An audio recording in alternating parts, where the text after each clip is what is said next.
창조 세계는 하나님께서 6일 동안 천재 창조를 하심으로 완성되어 있습니다. 하지만 그 창조된 세계는요, 정적인 세계가 아니고 동적인 세계죠. 그래서 봄, 여름, 가을, 겨울 순환하고 있잖아요. 또 구름도 비를 주고 또 물이 계곡에서 시작되어서 강 하류까지 흘러가게 되죠. 그래서 이 모든 것이 이 만물이 이 순환의 운동이 있고 또 정적이지 않고 또 동적인 이 움직임이 있다는 것을 말해주고 있습니다. 그러면 이 만물은요, 질적인 이 하락과 상승이 분명히 이 안에서 이루어지고 있지요. 여러분, 그것을 우리 성경 신학에서는요, 창조, 타락, 구속이라고 말을 하고 있습니다. 하나님께서 아름다운 상태로 창조하셨는데요, 인간이 범죄를 통해서 타락했죠. 타락한 만물을 다시 구속하십니다. 그러니까 십자가의 피로 속량하시는 것을 말씀하고 있죠. 이 구속과 속량이라는 것은요, 예수님께서 십자가의 피값으로 우리를 죄로부터 구원해 주시고 또 풀어주시는 것을 말씀하고 있습니다. 그래서 우리가 구속받았다. 이것은 그리스도 안에서 이제 우리가 죄와 세상으로부터 자유케 되어서 자유인의 삶을 살아가는 것을 말하고 있습니다. 그리고 그 자유인의 삶은 곧 주인 되신 예수 그리스도 안에서 영광스럽고 존귀한 삶을 살아가는 것을 의미하고 있죠. 여러분, 만물의 질적인 하락, 이것은 무엇으로 설명을 할 수 있겠습니까? 제가 어제 독서교육 우리 아이들을 하면서 만물의 질적 하락이 무엇인지 또 질적 상승이 무엇인지에 대해서 조금 말해보라고 했습니다. 초등학교 6학년인 지우는요, 천사장이 타락해서 마귀가 된 거, 이것이 질적 하락이라고 대답했습니다. 그리고 초등학교 5학년인 안시연 자매는요, 선악과 범죄를 통해서 하나님을 떠난 거, 그러니까 선악과가 만물의 질적 하락이라고 대답을 했습니다. 그리고 결정적으로 우리 초등학교 5학년 그 우수진 자매 아들이 있거든요. 이 아들이 공산주의다 대답했습니다. 대단하죠. 북한을 보면 그 사회가 조선시대보다 더 발전된 사회다라고 말할 수는 없거든요. 오히려 조선시대가 자유가 있었죠. 삼겹살 먹고 싶을 때 먹고 싶은 자유가 없는 것, 그것이 지금 북한의 사회이지 않겠습니까? 분명히 역사의 시간의 관점에서도요, 그것은 질적으로 하락했다는 것이 분명히 드러나고 있죠. 그래서 이 우주에는요, 존재론적인 위계 질서가 분명히 있습니다. 그래서 오늘 하나님께서 인간에 대해서 천사보다 조금 못하게 하시고라고 말씀을 하고 있죠. 그런데 사실 우리는 천사와 동등한 존재고요. 성경의 관점에서 볼 때 하나님께서 시편 8편을 통해서는 우리를 하나님보다 조금 못하게 지으셨다. 이 정도로 인간이 얼마나 영광의 광해를 가지고 있는지에 대해서 말씀을 하고 있습니다. 그런데 마치 천사를 방불케 하는 지위를 가지고 있다가 인간이 선악과 범죄를 통해서 타락했죠. 그리고 죄에 대한 책임은 우리에게 전가가 되었고 또 부모로부터 죄악된 속성을 부패성을 우리가 물려받아서 우리는 모태로부터 죄인으로 태어나게 되었습니다. 그래서 이 죄라는 것이 우리 존재의 이 질적인 하락을 불러오게 되었죠. 그래서 이 위기 질서의 밑바닥에 떨어진 거예요. 그래서 에베소서에서 이렇게 말씀을 하고 있는데요. 에베소서에서는 그때 너희는 그 가운데서 행하여 이 세상 풍조를 따르고 공중의 권세 잡은 자를 따랐으니 곧 지금 불순종의 아들들 가운데서 역사하는 영이라. 그러니까 우리는 사실상 에덴에서는 왕이요 제사장으로 심지어 원수 마귀도 통치하는 존재가 되었죠. 그런데 우리가 이제 어떻게 되었다고요? 선악과 범죄를 통해서 원수의 마귀의 말을 들었죠. 그래서 원수 마귀의 발밑으로 들어간 죄악과 사망의 노예가 된 존재가 되었다. 이것을 기본적인 이 인간에 대한 정보로 성경이 제공해주고 있습니다. 그래서 인간은 죄를 짓기 때문에 죄인인 것이 아니고요, 죄인으로 태어나기 때문에 죄를 짓게 되었던 것이죠. 그래서 로마서 3장 23절에서는요, 모든 사람이 죄를 범하였음에 하나님의 영광에 이르지 못하더니라고 말을 하고 있습니다. 이르지 못한다는 것은 표준에서 미달된다는 것을 말하고 있죠. 그래서 우리가 하나님 앞에서 영광스러운 존재로 지음을 받았습니다. 즉 왕이요 왕적인 영광과 제사장적 존귀를 가지고 있는 존재로 살도록 부르심을 받았죠. 그런데 우리가 범죄를 통해서 타락한 본성을 지내게 되었고, 또 땅은 우리로 말미암아 저주를 받게 되었고, 우리가 다스리는 땅 전체가 율법적 정죄와 저주라는 것에 얽혀 들어가게 된 것을 말씀하고 있습니다. 그래서 우리 위에는요 죄가 있고요, 그리고 그 죄 위에는 원수 마귀가 있습니다. 그러니까 우주적인 피조물의, 인격적 피조물의 위계 질서의 밑바닥에 들어가 버린 것이죠. 심지어 우리는 땅과 만물들, 이 땅의 물질적인 것들을 통치할 수 있는 권위를 하나님께서 허락해 주셨음에도 불구하고요, 우리는 그 땅의 물질적인 것에 의해서도 매어서 우상 숭배하고 종노릇하고 있는 것을 말해주고 있습니다. 그래서 성경에서 이렇게 말씀하시는데요, 썩어질 사람과 새와 짐승과 기어다니는 동물 모양의 우상으로 바꾸었느니라 라고 말을 하고 있습니다. 그러니까 우리가 나무와 금속뿐만 아니라 나무와 금속을 재료로 만들어진 짐승과 새의 우상을 섬기는 존재가 되었다, 이렇게 말씀을 하고 있죠. 심지어 다스릴 수 있는 그 만물의 노예가 되어서 살아가는 겁니다. 그래서 사람들이 게임 중독에 빠지고요, 알코올 중독에 빠지고, 마약 중독에 빠지고, 도박 중독에 빠지는 것이죠. 그리고 또 점치는 죄를 지속적으로 범하면서 귀신에게 종노릇하고 하나님 앞에 이 사형 선고에 해당하는 죄를 지속적으로 범하고 살아가는 것이 인간의 모습입니다. 그래서 이 인간의 죄를 통해서 만물이 저주를 받았죠. 그래서 땅에서 가시와 엉겅퀴를 맺게 되었죠. 그리고 이것이 무엇인가? 만물의 질적 하락입니다. 그래서 우리가 죄를 범하고 살아가면, 죄가 있으면, 그리고 그 죄의 문제가 해결되지 않으면은요, 우리가 살아가는 그 터전인 이 땅의 질적 하락이라는 것은요, 피할 수 없는 문제가 된다. 이것을 우리 주님께서 가르쳐 주고 있습니다. 이것에서 헤어나올 수가 없죠. 그러면 여러분, 이 만물의 질적 하락만 있는 것인가? 아니죠.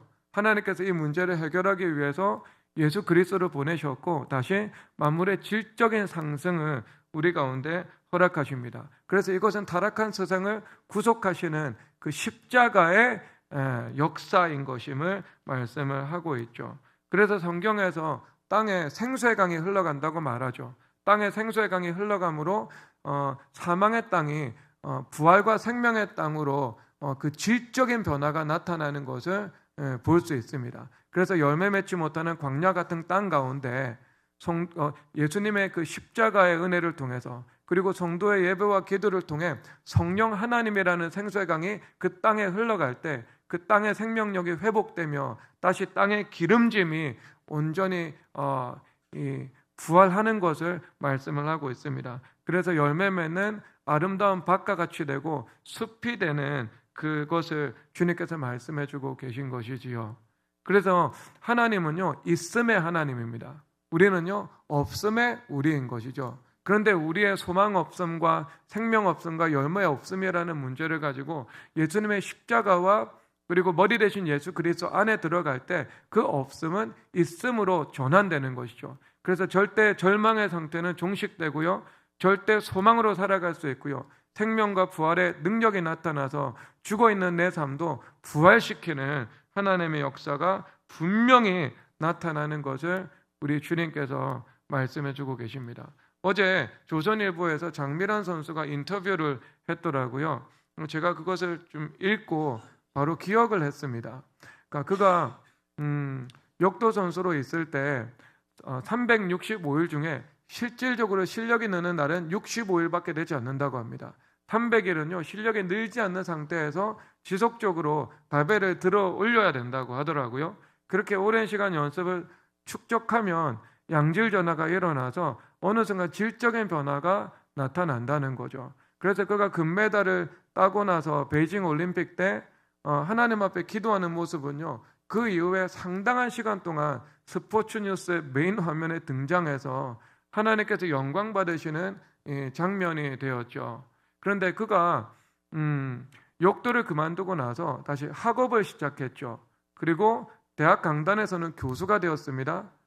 그리고 지금은 가장 성공적인 인사로 불리는 가장 성공적인 공무원 인사라고 손꼽힌다고 말을 하더라고요. 여야를 막론하고 인정을 받고 있다라고 이야기를 하더라고요. 그런데 그가 어느 순간 학업을 할 때 평생 역기를 들다가 학업을 하니까 얼마나 힘이 들었겠습니까? 그러니까 하나님 앞에 기도를 드렸대요. 너무 이 짐이 무거워서. 하나님, 이 역기의 무게보다 이 인생의 무게가 더 큰 것 같아요. 그렇게 기도를 드리면서 펑펑 울면서 주님 앞에 기도 드렸다고 합니다. 그런데 그때 하나님께서 마음 가운데 은혜를 주시고 마음의 쉽고 가벼움을 허락해 주셔서 그 이후로는 다시 그런 수고하고 무거운 짐을 느끼지 않고 마음의 쉼과 평강 속에서 자신이 하는 일을 감당해 나갈 수 있었다고 고백하고 있는 거죠. 그러면 이것이 무엇인가? 하나님의 은혜가 들어오는 거예요. 성령 하나님의 그 생수의 강에 그의 심령을 적시고요. 그리고 그의 삶의 영역을 적셔서 그의 심령 속에서 은혜와 평강으로 열매 맺게 만드시고요. 그리고 그의 삶의 영역 가운데에서 하나님께서 주시는 형통함으로 열매 맺게 하신 것을 말씀하고 있는 겁니다. 그러면 여러분, 이것이 대표적인 만물의 질적 상승인 것이죠. 그 존재 가운데 하나님의 은혜가 깊숙한 곳에 들어와서 내면의 세계를 바꿔놓는 질적인 변화가 나타났죠. 죄 문제 해결하고요. 그리고 그 생수의 강이 자신이 살아가는 학업과 대학의 강단과 그리고 문화체육부 그 정부 부처 가운데 그 생수의 강이 흘러가서 그가 다스리는 영역 가운데 질적으로 상승하는 역사들이 나타났다. 이것을 말씀을 하고 있는 겁니다. 이것이 뭐예요? 구속이라는 거예요. 내가 죄와 짐으로부터 자유케 되는 것. 그리고 이 만물 가운데 생수의 강이 흘러가서 열매 맺지 못하는 것이 열매 맺게 되는 것. 이것을 하나님께서 말씀해 주고 있는 겁니다. 제가 보니까 역도 선수로 살아갈 때도 행복해 보였지만 그 운동선수를 은퇴하고 난 다음에도 어떤 은퇴한 운동선수하고 비교할 수 없을 정도로 더 능력 있게 그리고 어떤 자신의 어떤 이 인생을 꽃피우면서 살아가는 것을 볼 수 있었습니다. 여러분들에게도 그러한 은혜가 동일하게 예비되어 있음을 믿으시기를 주님의 이름으로 축복합니다. 그래서 이 만물의 존재적 질적 상승을 위한 길은요, 또 무엇이 있냐면은 그리스도의 몸이 되는 것이 있죠. 왜냐하면 성경에서 만물 위 교회의 머리 대신 예수 그리스도라는 새로운 우주적인 위계 질서에 대해서 우리에게 전달해 주고 계시거든요. 그러니까 만물 가운데는 세상도 있고 죄도 있고 사람도 있고 심지어 영적 피조물인 원수 마귀도 있죠. 그런데 우리가 머리 대신 그리스도와 연합되는 거죠. 이 말은 내가 교회가 될 때 거룩한 산제물로 나 자신이 하나님 앞에 드려지는 존재가 된다는 것을 말하고 있습니다. 그래서 고린도전서 3장 16절에서 하나님의 성전은 거룩하다. 그런데 그 하나님의 성전에 대해서 복수로 설명을 하고 있거든요.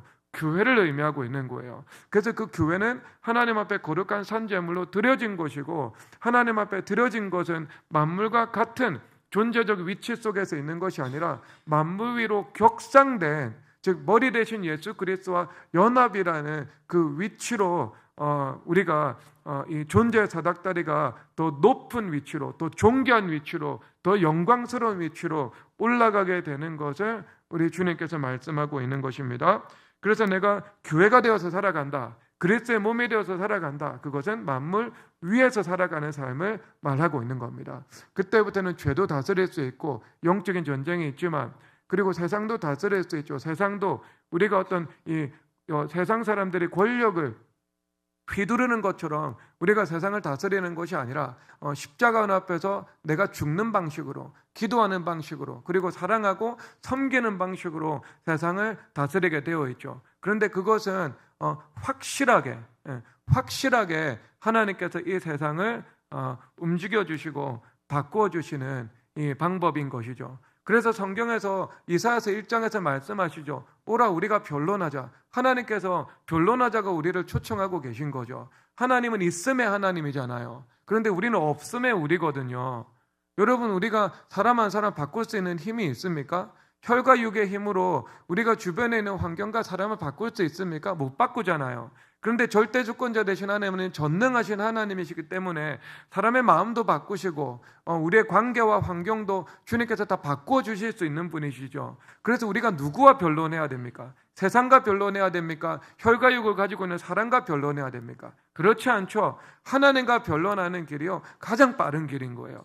그래서 하나님께서 수직적 관계가 분명한데, 창조주이시며 우리는 피조물인데, 그 마치 대등한 문법적 의미를 가지고 있는 그 변론의 자리로 우리를 초청하고 있는 이유는 무엇인가? 하나님께서 이 땅 가운데 내려오셔서 하나님께서 우리와 대화해 주시겠다는 것이죠. 그래서 우리가 하나님께서 우리에게 말씀해 주시고, 그분의 말씀에 우리가 설득되고요, 그리고 우리가 주님 앞에 내 마음속에 있는 것들을 가감없이 있는 그대로, 하지만 겸손하게 주님 앞에 고백 드리는 것입니다. 그 주님과의 소통, 주님과의 그 교통의 과정 가운데에서요, 하나님께서 내 마음을 정리해 주시는 것이죠. 그래서 하나님 보시기에 합당한 것을 지니게 만드시고요, 하나님의 지혜를 가지고 가게 만드시고요, 하나님께서 주시는 세상에 줄 수 없는 평강을 누리면서 살아갈 수 있도록 주님께서 우리의 마음을 새롭게 리뉴얼해 주시는 것을 말씀을 하고 있는 것입니다. 해 주시는 것, 그 은혜를 우리가 누리면서 살아갈 수 있도록 해 주시는 것이지요. 그러니까 주님과 변론하는 은혜를 우리가 이 기도를 통해서 누리면서 살아가야 되겠죠. 그래서 하나님께서 이렇게 말씀하시네요. 우리가 이 존재적인 질적 상승을 경험하는 일인데요, 잠언 4장 8절인데 그를 높이라, 그리하면 그가 너를 높이 들리라. 만일 그를 품으면 그가 너를 영화롭게 하리라. 그를 품으라, 이렇게 말씀을 하고 있습니다. 그러니까 예수님을 품어야 된다는 것이죠. 그는 지혜인데요, 인격화된 지혜이신 예수 그리스도죠. 그래서 예수님을 품게 되는 것은 길, 진리, 생명 되신 예수님을 품게 되므로 예수님의 지혜도 우리가 함께 품는 것을 말씀을 하고 있는 거예요. 그럴 때 우리 안에 들어온 예수님께서, 우리 안에 들어오신 그 지혜가 우리를 높이 들고 영화롭게 만들 수 있을 것이다 라고 말씀을 하고 있습니다. 그래서 여러분, 예수님을 품어야 되지 않겠습니까? 그래서 요한계시록 라오디게아 교회 성도들을 향해서 내가 문 밖에 서서 너를 두드린다 말씀을 하고 계시죠. 여러분, 이 말씀은 이미 여러분들이 예수님을 믿게 되는 것은요, 성령 하나님께서 여러분 안에 들어오셔야 가능한 일입니다. 성령 하나님께서 여러분들을 거듭나게 하시고 예수님을 믿게 하기 위해서 들어오시는 것은요, 사실상 여러분들이 동의하든 동의하지 않든 여러분들의 무의식 가운데 성령 하나님께서 치고 들어오셔서 예수님을 믿게 만드는 거예요. 그래서 예수님이 믿어지는 것이고요, 그 믿어짐 안에는 성령 하나님께서 여러분을 선택하시고 들어오셨다는 것이 전제되어 있는 거예요. 그런데 예수님께서 문 밖에서 두드린다고 하는 것은 라오디게아 성도를 향해서 말씀해 주신 것이죠. 그래서 끊임없이 예수님과 연합을 누리도록, 예수님을 품고 살아가도록, 예수님께서 우리와 교제하기 위해서 주님께서 두드리신다 말씀하고 있는 겁니다. 그래서 그 언약이라는 것은 있음에 하나님께서 없음엔 우리를 불러주셔서 우리와 동행하시겠다, 이것을 말씀해 주는 것이지 않겠습니까? 그래서 우리는 예수 그리스도를 만나야 되고요, 인격적으로 예수 그리스도를 우리 마음 가운데 초청해야 되고요, 예수 그리스도를 품고 살아가야 하는 것을 말씀하고 있습니다. 그 동행, 그럴 때 예수님께서 우리의 삶 속에서 높아지심으로 예수님 우리와 연합되어 계시죠. 그러므로 우리를 함께 그 질적 상승으로 주님께서 올려주시는 것을 말씀을 하고 있습니다. 여러분, 그렇다면 만물이 질적으로 상승한다, 이것을 제가 이야기를 하고, 이게 법적인 것들을 이야기를 했죠. 지금 그러면 여러분, 이 만물의 사례 가운데에서 만물이 질적으로 상승한다는 것을 여러분 오늘 이 예배 시간의 경험을 통해서 한번 누가 말해 볼 수 있는 분이 있으시겠어요? 만물을 질적으로 상승시키는 이 아주 실용적인 하나님께서 주시는 선물, 땅의 것, 무엇이 있을까요? 오늘 예배를 생각하시면 됩니다. 죄는 만물의 질적 하락을 일으키잖아요. 그렇죠. 마약하는 거, 만물의 질적 하락을 일으키죠. 그러면 마약 이러면 실제적이잖아요. 그럼 아주 실제적인 요소로서 만물의 질적인 상승을 일으키는 요소가 무엇이 있겠습니까? 그것은요, 오늘 예배 때,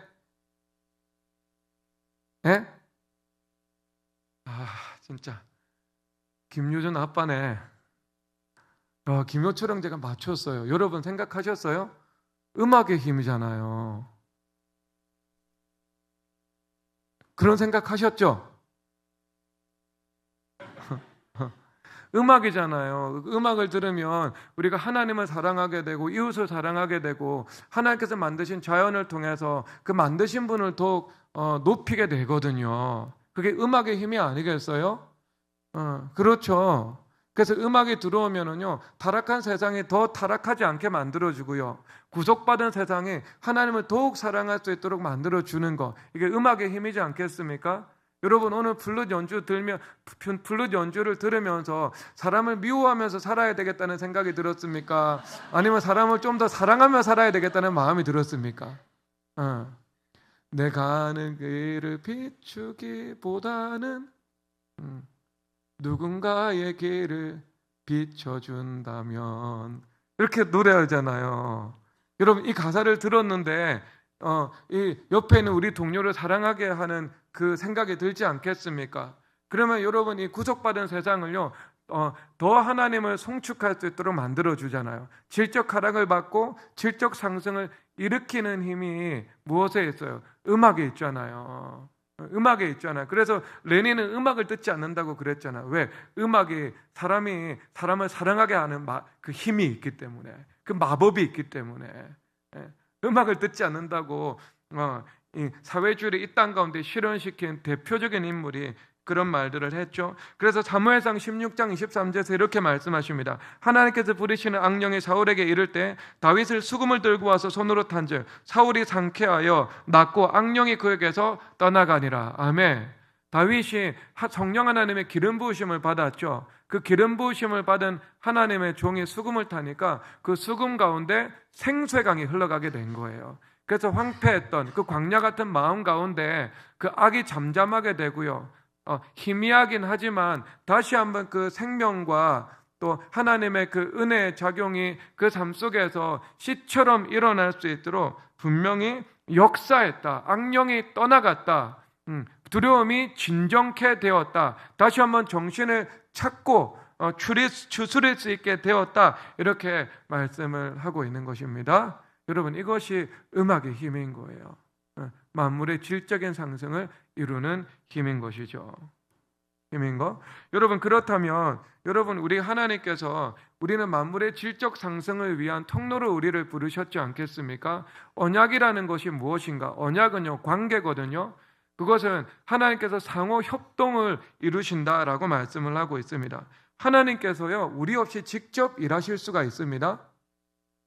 여러분, 그 리 스트로벨이라는 분이 있습니다. 이분이 예일대 로스쿨을 나와가지고요, 시카고 헤럴드 트리뷴 기자를 하고 있었던 무신론자거든요. 근데 이 무신론자가 예수님의 십자가의 죽음과 부활이라는 것은 역사적인 사실이라는 것을 이성적이고 그리고 사료에 근거해서 추적을 해 나가다가 회심을 하고 예수 그리스도를 믿고 전파하는 분이 되었습니다. 근데 이분이 기적인가 우연인가 하는 책을 썼거든요. 근데 요즘 이 이슬람 지역에서 많이 일어나고 있는 일입니다. 이런 이야기를 적었습니다. 한 열렬한 무슬림이 있는데요, 꿈에 예수님께서 선명하게 나타나기 시작하시고 사랑한다고 말씀하셨습니다. 그래서 이런 사람들이 지금 이슬람, 이란, 이라크, 이집트 같은 나라에서 너무나도 많아서요, 심지어 이집트에서는요, 한 선교단체가 신문에 광고까지 이렇게 내었습니다. 흰옷 입은 분을 꿈에 본 적이 있습니까? 그렇다면 이 번호로 전화 주십시오. 자, 이렇게 이야기를 했습니다. 그런데 저는 이분의 책 말고요, 크리스천 투데이라는 이 미국에서 만든 기독교 종론 잡지가 있습니다.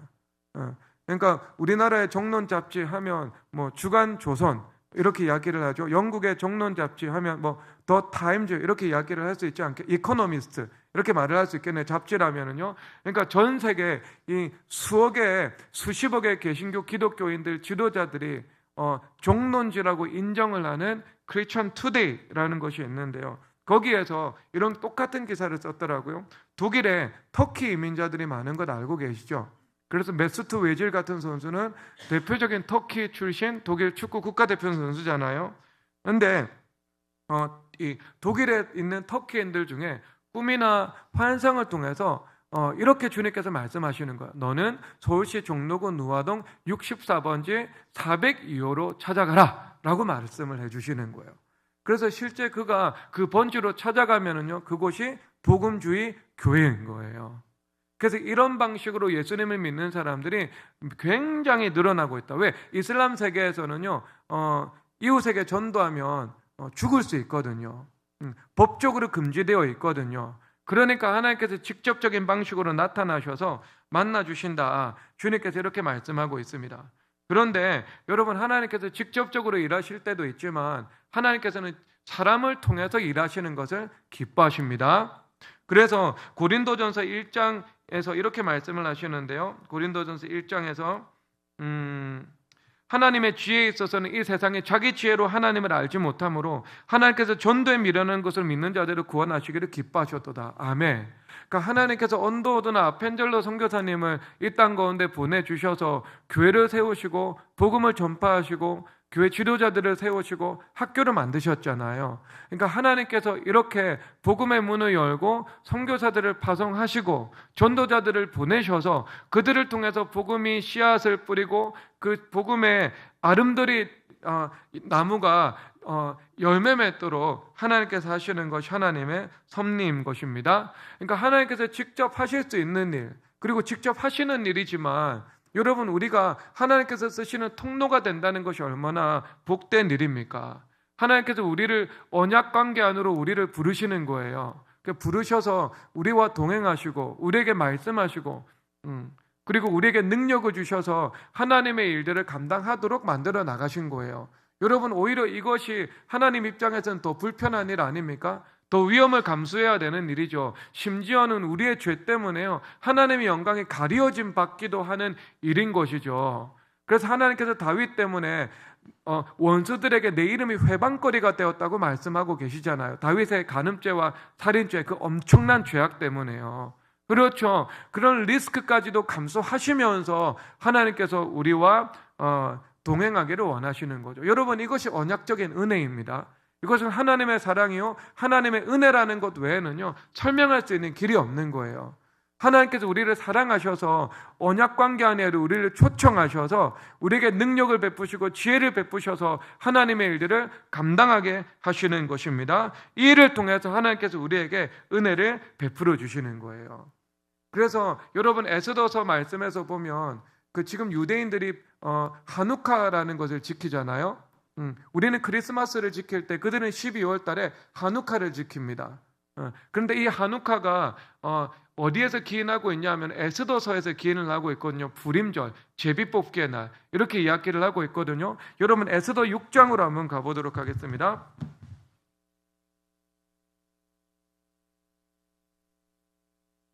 에스더 6장 느헤미야 뒤편에 있습니다.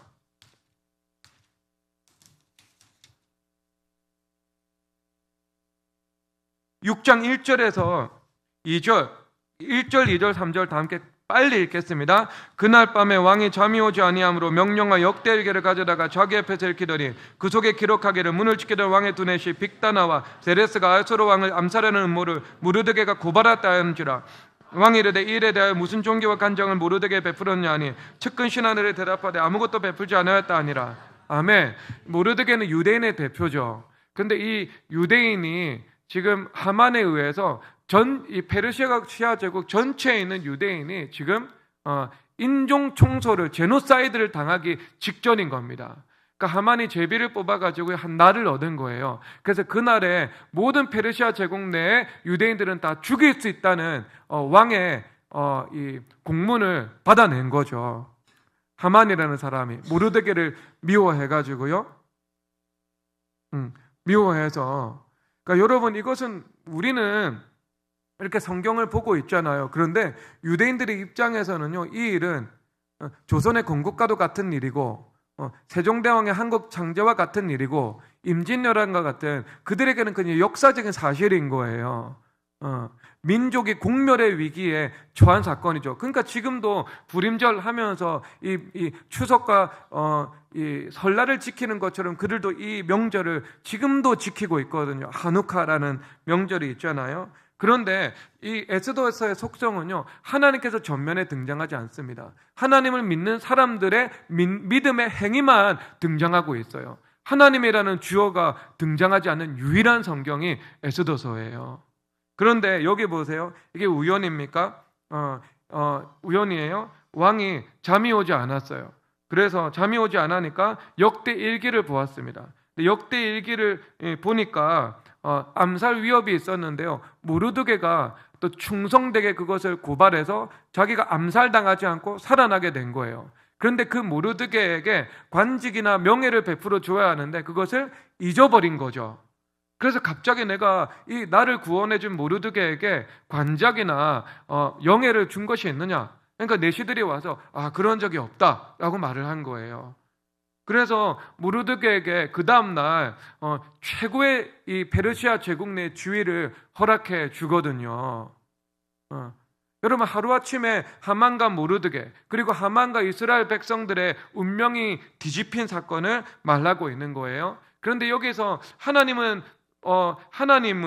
어떻게 해요? 하나님은 배후에 계신 곳으로 나오는 겁니다. 하지만 배후에 계신 것처럼 보이시지만 하나님은 이 인물들의 생각 가운데, 사고 가운데, 만물 가운데, 심지어 그 잠이 오는 것과 잠이 오지 않는 것 가운데, 그리고 어떤 책을 읽을지에 대해서, 그리고 그 일이 일어나는 순서, 앞에 일어나는 일과 뒤에 일어나는 순서, 그것의 그 전부에 대해서 하나님의 이 세밀한 섭리가 주장을 하고 있는 것을 보여주고 있는 거예요. 그래서 그 잠 안 온 다음 날에 에스더의 잔치 자리를 가거든요. 그래서 그때 왕비 에스더가 말하는 거예요. 저 하만이 나를 죽이려고 한다고 이야기를 한 거죠. 그래서 하만은요, 그날 여러분 이 얼굴에 덮여가지고요 사형 집행장으로 끌려가게 되었습니다. 하루아침에 여러분 달라진 거죠. 그러니까 왕과 에스더와 하만이 함께 식사를 하는 날, 그래서 에스더가 하만이 나를 죽이려고 한다고 고백하려고 하는 날, 바로 그 전날에 하만의 삼촌이었던 모르드게가 에스더에게 아하솔에게 어떤 은혜를 베풀어 주었는지에 대해서 잠이 안 와서 보게 만드신 거죠. 그런데 여러분, 이것이 하나님이라는 주어는 없지만은요, 하나님은 분명하게 확연하게 이 사건 하나하나를 개입하면서 주관하고 계신 것을 보고 있는 거예요. 그러니까 여러분, 모르드게와 에스더 편에서는요, 하만과 변론할 필요가 있는 거예요, 없는 거예요? 변론할 필요가 없는 거예요. 하나님과 변론하면 되는 거예요. 하나님과 변론하니까요, 하나님께서 마치 톱니바퀴가 맞춰지는 것처럼 하나님께서 이 아하수에로의 그 침상과 심사까지도 주관하시면서 바꾸어 나가시면서요, 하나님께서 역사의 운명을 뒤집어 버리시는 것들을 보여주고 있습니다. 그러니까 여러분, 이것이 무엇입니까? 이 언약적 협동인 거예요. 그렇죠? 하나님께서 직접 하실 수도 있으시지만 언제나 우리와 함께 일하기를 기뻐하신다, 이것을 말씀해주고 있는 겁니다. 그러니까 하나님께서 에스더와 모르드게와 아하수에로와 협력해가지고요, 하나님의 일들을 이루어내신 거예요. 그것을 말씀하고 있는 것입니다. 그리고 두 번째가 뭐냐 하면은요, 두 번째가 우리가 하나님의 일들을 이 땅 가운데 이 감당해 나가면서 이 만물의 질적 상승을 일으켜야 되잖아요. 내 내면의 질적 상승과 내 삶의 질적 상승과 우리가 살아가는 이 세상의 질적인 상승을 이루어내어야 되지 않겠습니까? 그런데 그것을 하기 위해서 먼저 무엇을 하라고 말씀하시냐 하면은요, 너희들 서로 사랑하라고 말씀하시죠. 그러니까 언약이라는 것은 관계입니다. 상호 협동이에요. 그런데 이것이 수직적인 것도 있지만 수평적으로 우리가 그리스도의 몸이 되어서 형제와 형제가 서로 상호 협력하는 것을 말씀해주고 있는 거예요. 그래서 예수님께서 새 언약을 제정하셨잖아요. 그럴 때 새 언약을 제정하실 때 어떻게 해요? 제자들에게 떡과 잔을 나누어 주잖아요. 그래서 예수님의 몸인 한 떡을 나누어 주고요, 예수님의 피인 한 잔에서 포도주를 나누어 주시게 되거든요. 그래서 성찬이라는 것은 예수님의 한 몸과 한 피에 참여하는 거예요. 즉, 한 떡과 한 잔에 참여하는 것을 말하고 있는 겁니다. 그래서 이 우리가 성찬에 동참한다는 것은요, 바로 우리가 한 몸이라는 것을 한 번 더 상기시키는 것이고요. 그리고 그것은 무엇인가? 곧 우리가 새 언약의 공동체 안에서 살아간다, 즉 언약적인 상호 협력 관계 속에서 살아간다는 것을 말하고 있는 겁니다. 여러분, 제가 지난주에 우리가 20대들하고 축구를 했잖아요. 아주 유린을 당했습니다. 여러분, 유린을 당했습니다. 2명의 축구 선수와 9명의 관객들이 한 팀이 되어가지고요, 11명의 축구 선수와 붙은 거예요. 그래서 2명이 워낙 압도적이라서 5골을 넣은 거고요. 나머지 9명이 너무나도 밀려가지고요 7골을 준 거예요. 우리 교회에서 좀 공 좀 찬다는 사람이요 발에 2-3번 공을 갖다 대본 사람들입니다. 2-3번. 그런데 그 2-3번이 우리 교회 9명 중에 볼 소유해 본 사람이 있습니까? 김효철 형제, 백호준 형제 빼고요. 없죠. 제가 보니까 볼이 그 N극과 N극이 만난 것처럼 자꾸 도망치던데요. 다 골킵이고, 그리고 저는 센터백이니까 여유가 있으니까요. 나머지는요 유린당했어요. 정말 승부욕이 불타올라서 한 번만 더 하자, 용병 더 불러서 하다가 제가 접었습니다. 재미가 없어가지고. 근데 제가 그 20대 아이들 보니까요 참 좋더라고요. 왜냐하면은 그 20대 아이들이 여가 생활을 보낼 수 있는 이 방법이 있잖아요. 게임할 수도 있고, 밤과 낮이 뒤바뀌어서 보낼 수도 있고, 마약할 수도 있고, 클럽에 가서 시간을 보낼 수도 있고, 죄를 지으면서 보낼 수 있는데요. 이 아이들이 여가 시간을 운동을 하면서 보내는데, 그 운동이 개인 운동이 아니고 어떤 운동이에요? 팀 스포츠잖아요. 축구를 한다는 것은요 뭐예요? 축구 선수 2명이 있다고 해가지고 이길 수 없는 거예요. 왜? 나머지 9명이 실력이 안 되니까. 그러니까 여러분, 이것이 무엇을 보여주고 있는 거예요? 축구는요 1명의 스타 플레이어가 승리로 이끌어 나가는 것이 아니고요 11명이 유기적으로 하나가 되어서 상호 협력과 협동과 희생과 섬김과 배려, 유기적인 그 하나됨을 통해 가지고요 승리라는 목적을 향해서 달려가고 있다는 것을 말해주는 스포츠이지 않겠습니까? 여러분, 축구를 해야 됩니다. 축구를요. 여러분, 나중에 우리 교회 건축하라는 사명 주셨거든요. 우리의 교회 건축하면은요 하나님 허락하신다면 옥상에 풋살장 2개 코트 만들고요, 그리고 실내에 농구장 2개 코트 만들려고 합니다. 근데 그게 요즘 그 교회 건축한 교회는요 실내에 이 농구장 정도는 다 가지고 있습니다. 체육관 정도는 다 가지고 있어요. 그러니까 그렇게 하려고요. 왜냐하면 이게 그리스도의 몸이 무엇인지 어떤 우리가 규정만 해준다면 축구나 농구 같은 그 팀 스포츠는요 그리스도의 몸을 배우는 아주 최고의 이 실물 학습 도구인 것 같아요.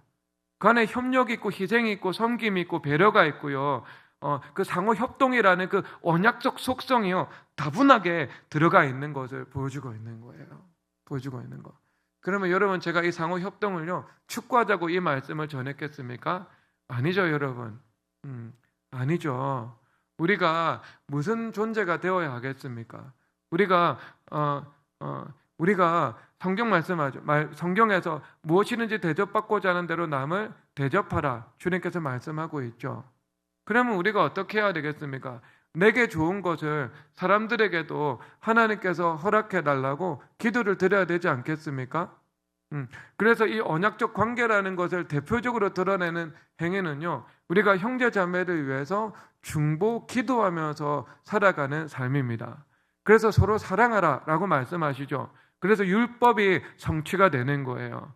여러분, 우리 미래교회 안에는 이 중보기도가 흘러넘치기를 주님의 이름으로 축복합니다. 상호 중보하는 것, 트리니티 하는 것도요 여러분들이 교회와 단임 목회자를 위해서 기도 드리는 것이지만 상호 2-3 예수님의 이름으로 모여서 상대방의 가장 중요한 기도의 제목을 놓고 주님 앞에 단원 드리는 것이죠. 그러면 혼자서 기도 드리는 것보다 훨씬 더 그 기도에 하나님께서 더 잘 응답해 주시지 않겠습니까?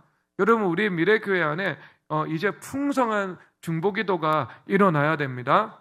그래서 자신을 위한 기도도 많이 드려야 하는 것이지만, 회개기도도 드려야 하는 것이지만, 우리가 같은 팀 안에서 그리고 교회 안에서 신앙생활을 하고 있는 우리 동료들을 위해서, 형제 자매들을 위해서 그들을 정말 축복하는 마음으로, 사랑하는 마음으로, 그들이 정말 하나님 앞에 복을 받아서 좋은 것을 누리기를 진심으로 원하는 마음으로 하나님 앞에 기도하시기를 바랍니다.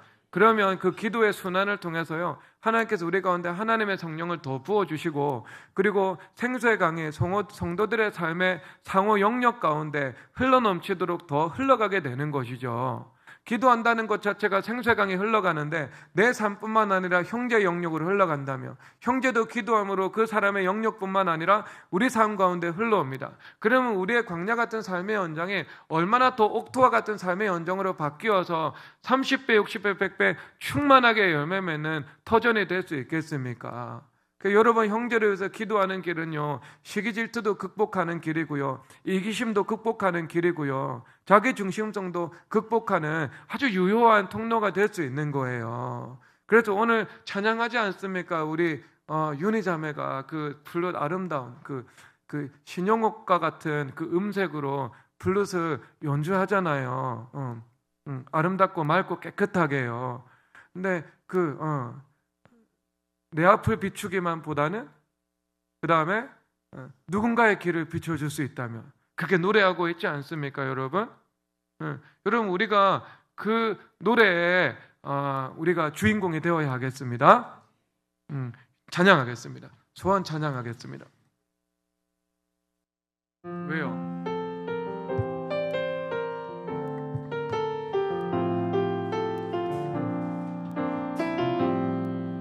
함께 일어나서 찬양하겠습니다.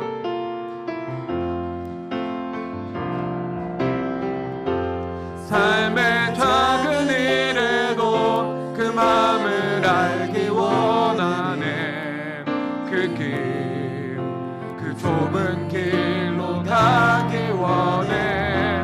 나의 자금을 알고 그분의 크심을 알며 소망 그 깊은 길로 가기 원하네.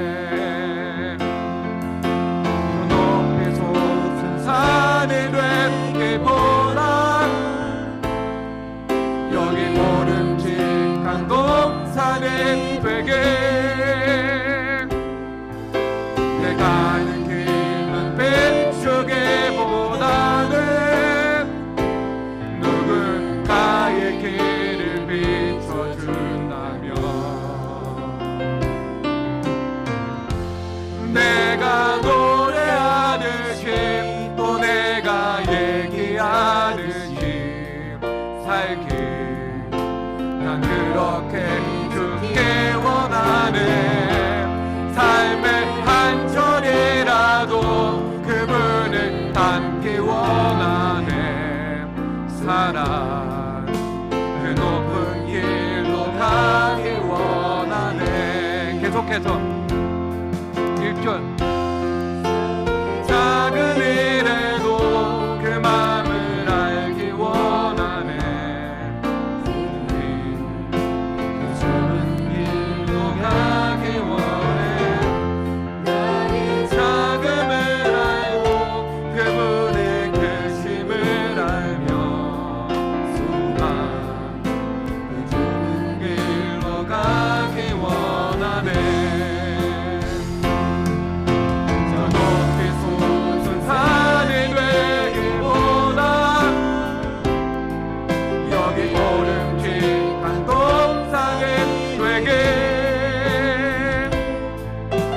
가는 길만 비추기보다는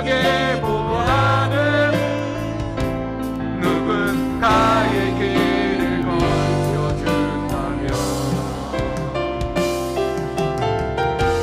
내가 노래하듯이 또 내가 얘기하듯이 살길 난 그렇게 죽기 원하네. 삶의 한 그분을 닮기 원하네. 사랑 그 높은 길로 저 높이 솟은 산이 되기보다 저 높이 솟은 산이 되기보다 여기 모름직한 동산이 되게. 내가 가는 길만 비추기보다는 누군가의 길을 비춰준다면, 내가 노래하듯이 또 내가 얘기하듯이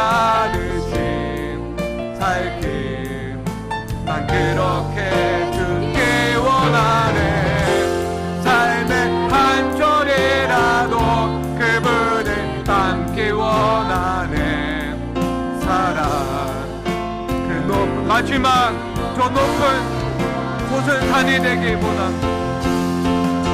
저 높은 곳은 산이 되기보다 여긴 오름직한 높산이 되게 내 가는 길만 비추기보다는 누군가의 길을 비춰준다면 내가 노래하는 힘 또 내가 얘기하는 힘 살길 난 그렇게